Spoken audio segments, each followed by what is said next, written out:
আসুন, আজ আপনাকে আমি একটা গল্প শোনাই।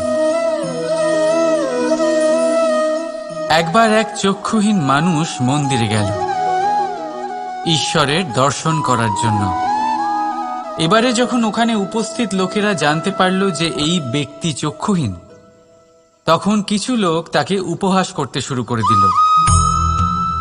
যে ব্যক্তি সম্পূর্ণরূপে দৃষ্টিহীন, সে কি করতে এসেছে এখানে? হয়তো সে ঈশ্বরের কাছে নালিশ করতে এসেছে যে কেন আপনি আমার দৃষ্টি কেড়ে নিলেন। কিন্তু এই সকল কথায় সেই চক্ষুহীন ব্যক্তি নিজেকে নিরাশ হতে দিল না।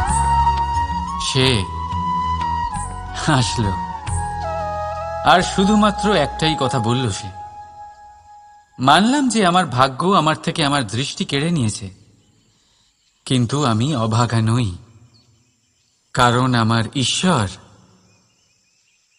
উনি আমায় দেখতে পাচ্ছেন।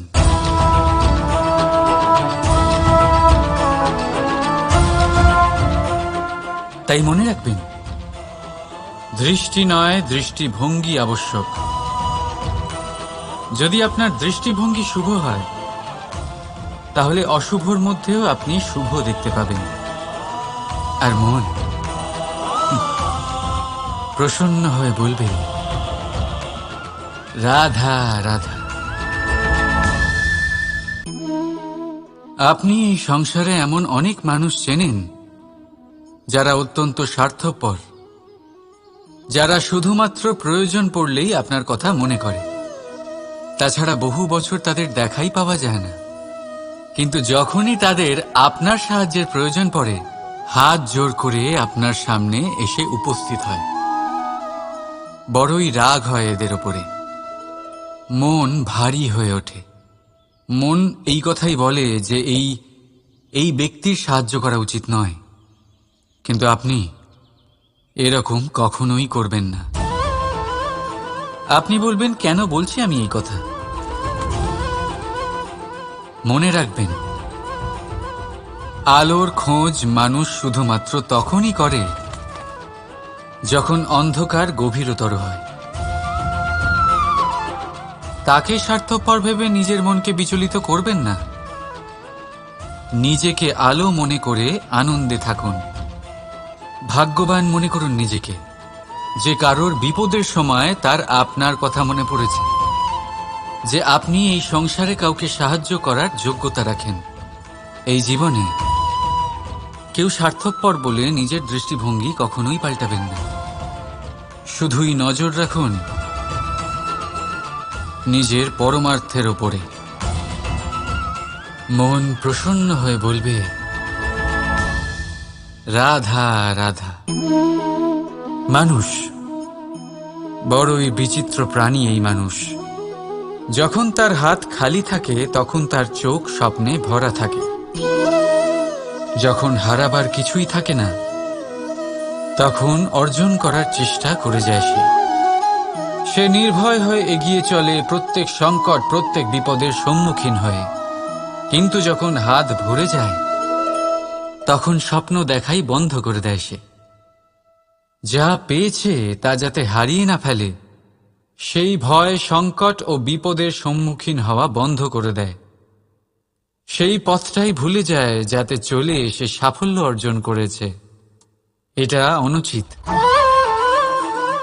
জীবনে যে কোনো পরিস্থিতি আসুক, যে কোনো অবস্থায় থাকুন, আহ্বানগুলোকে স্বীকার করুন। কারণ যদি আপনি সেই আহ্বান স্বীকার করেন, তবেই আপনি এই সংসারকে কিছু দেওয়ার উপযোগী হয়ে উঠবেন। যদি সফল হন, তাহলে এই সংসারকে নেতৃত্ব দিতে পারবেন।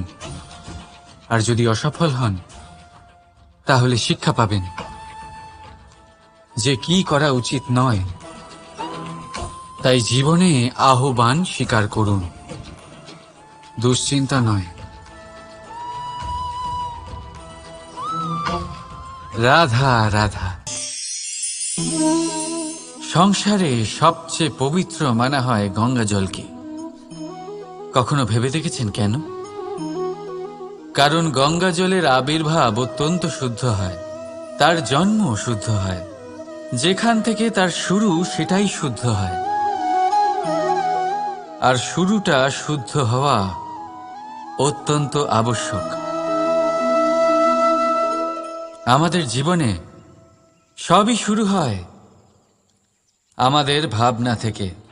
নিজের ভাবনাকে শুদ্ধ রাখুন, কারণ এই ভাবনা থেকেই আবির্ভাব হয় শব্দের।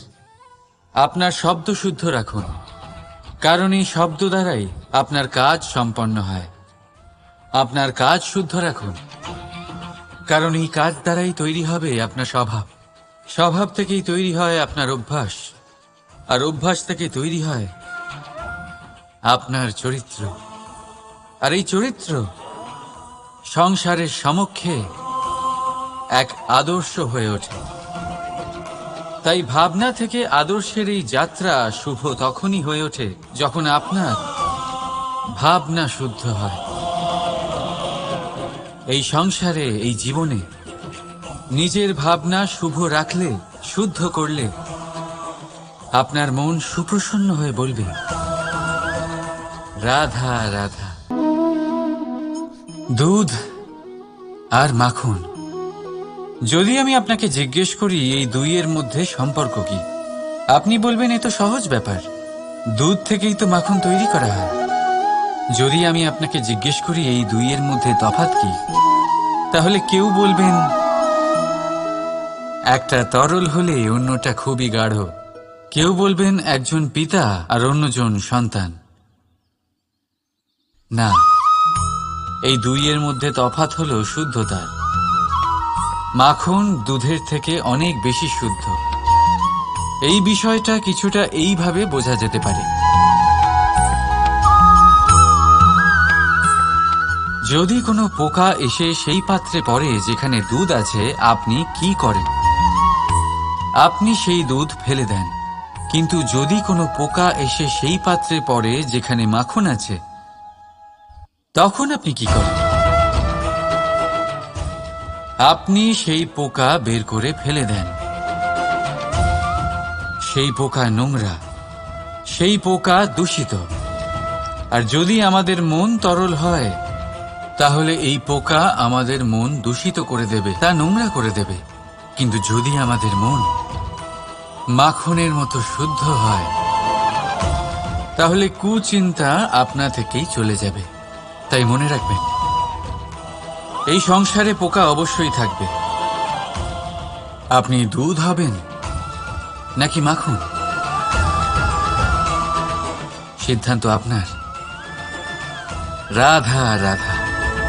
আমাদের শরীর প্রকৃতির সর্বশ্রেষ্ঠ রচনা। যে অঙ্গ প্রত্যঙ্গ আমরা লাভ করেছি, প্রত্যেকটির মধ্যে একটি নিজস্ব বার্তা রয়েছে। একটু ভেবে দেখুন, দুটি চোখ দিয়েছে দেখার জন্য, দুটি কান দিয়েছে শোনার জন্য, নাসিকাও আছে দুটি, দুটি হাত দিয়েছে দ্বিগুণ পরিশ্রম করার জন্য। কিন্তু জীব শুধুমাত্র একটি। তার উপরেও তীক্ষ্ণ বলিষ্ঠ দাঁত দিয়েছে তার রক্ষার জন্য। কখনো ভেবে দেখেছেন কেন?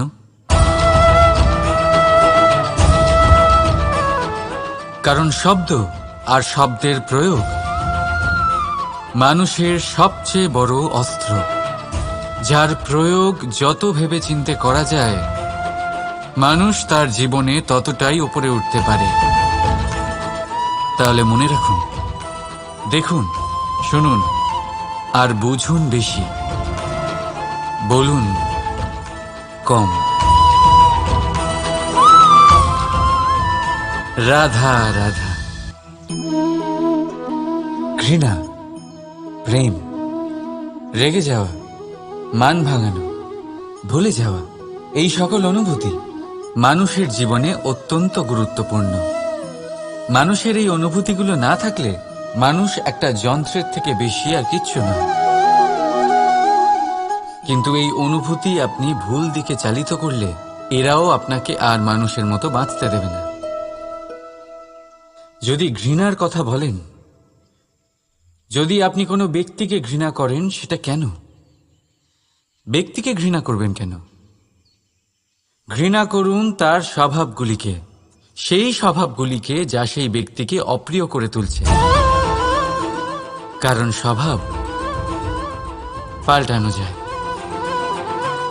সেইভাবেই রাগ করুন, কিন্তু তাদের কথায়, তাদের ওপরে নয়।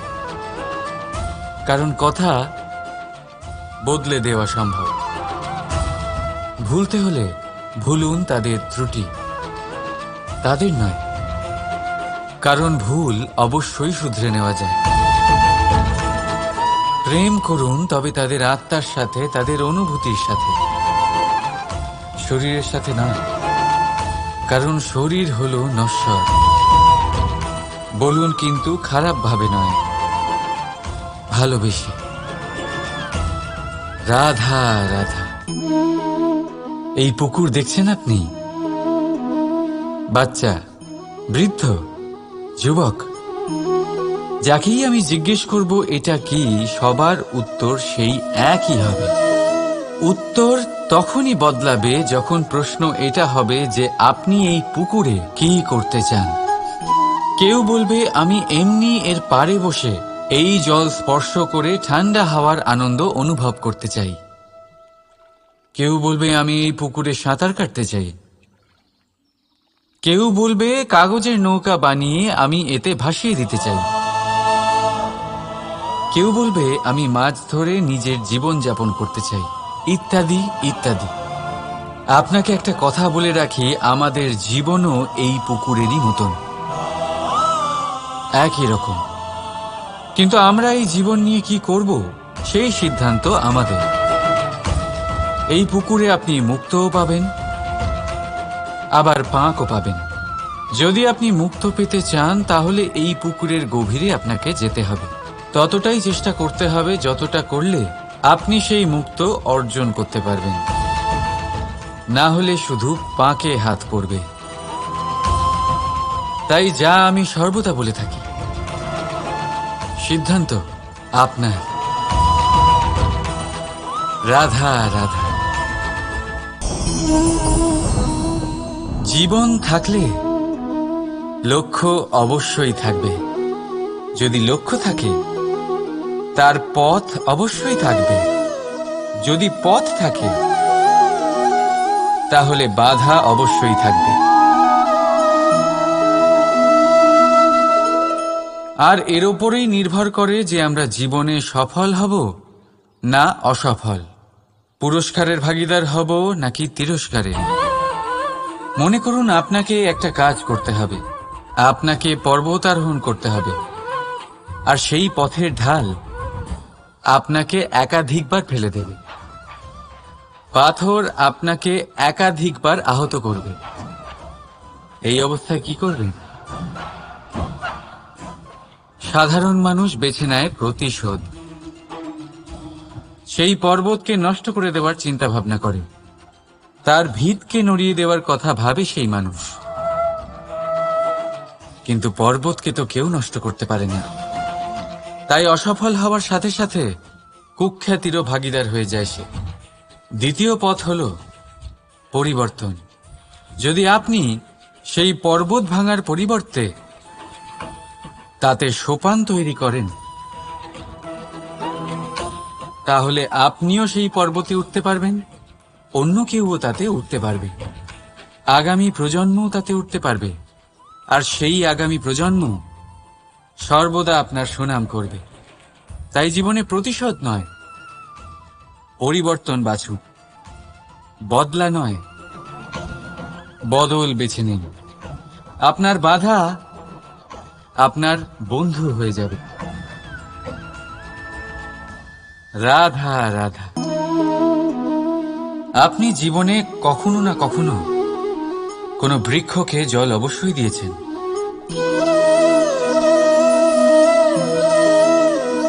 কখনো মনে এই প্রশ্ন জাগেনি যে আমরা বৃক্ষের পাতায়, ফুলে, ডালে, সেগুলোকে তো আমরা কখনো জল দিই না। তাও তাদের কাছে জল কি করে পৌঁছয়? তাও কিভাবে তারা জীবিত থাকে? আপনি বলবেন এ তো সহজ ব্যাপার, এই কেমন প্রশ্ন করছেন আপনি? গোড়ায় জল দিলে তা বৃক্ষের প্রতি অংশে অবশ্যই পৌঁছবে, তাই না? ঠিক এমনটাই হয় আমাদের কর্ম, আমাদের প্রেম।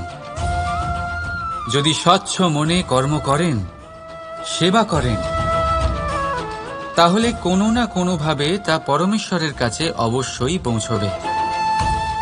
অন্তরাত্মা থেকে প্রেম করলে সর্বদাই তা উপচে পড়বে, আর তার দ্বিগুণ অবশ্যই ফেরত আসবে, এই বৃক্ষের ছায়ার মতন। তাই মন আর আত্মা দিয়ে কাজ করুন, মন আর আত্মা থেকে প্রেম করুন, আনন্দই আনন্দ পাবেন।